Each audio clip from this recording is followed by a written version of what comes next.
এই যে হয়ে গেল আমার শাকের কালারটা সঠিক রেখে এই যে সিম দিয়ে লাউ শাক ভাজি। এখন আমি এই যে শুকনো মরিচটা ভেজে রেখেছিলাম সেটা আমি দিয়ে দিচ্ছি। শাকের সাথে শুকনো মরিচ আমার খুবই ভালো লাগে। আপনাদের কাল এই লাউ এই শাক দিয়ে সিম দিয়ে লাউ শাক ভাজিটা কার পছন্দ, তাদের পছন্দ ওরা এইভাবে করে খেয়ে দেখতে পারে, আপনাদেরও ভালো লাগবে। হয়ে গিয়েছে আমার, দেখুন দেখতে কতটা সুন্দর, দেখে তো লোভ হচ্ছে এই খাবার। এভাবে আপনারা করে দেখতে পারেন। আমি এই সিম দিয়ে এই যে বিসিওয়ালা সিম, একটু বিসি আছে এরকম সিম নিয়ে আমি এটা কেটে নিয়েছি। এই সিম দিয়ে লাউ শাক রান্না করার জন্য আমি সাথে কিছু আলু দিব। আলুটা দিলে আমার কাছে ভালো লাগে, যে আমি এই আলুটা এরকম সাইজ করে নিয়েছি। এটা আপনারা স্কিপ করতে পারেন।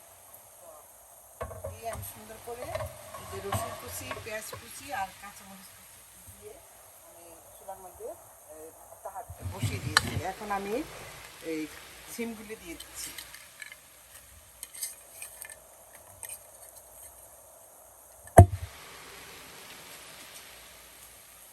স্বাদ মতো লবণ দিয়ে দিচ্ছি।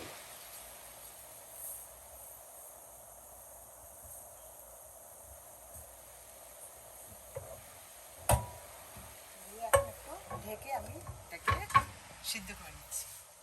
এই যে আমি আলু দিয়ে দিয়েছি, এখন একটু সামান্য একটু হলুদ দিয়ে দিচ্ছি, সামান্য। তাহলে এই যে সবুজ কালারটা সুন্দর আসবে, লাউর যে কালার, এই কালারটা সুন্দর আসবে।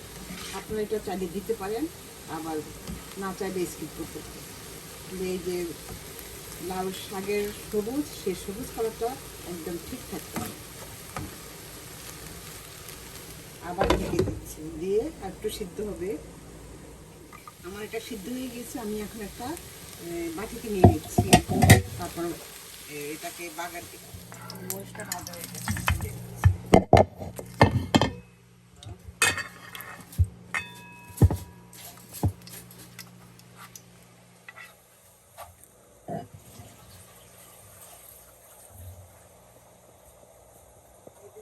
রসুন আর পেঁয়াজ।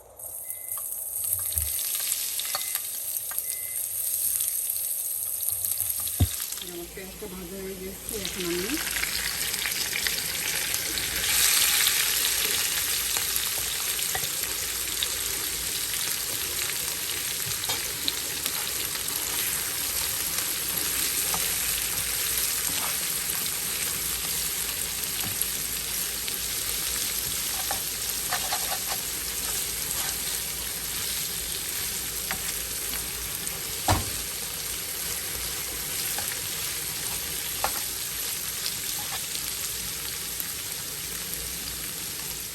শাকের কালারটা সবুজ দেখিয়ে এভাবে আপনারা ভাজি করে দেখতে পারেন।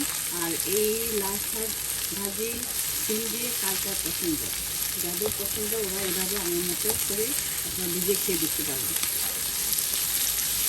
আমার তো অনেক, আমাদের ঘরের সবারই খুবই প্রিয়। আমার হয়ে গেছে আমার সিম দিয়ে লাল শাক ভাজি। এই সিম দিয়ে লাল শাক ভাজি অনেক মজা।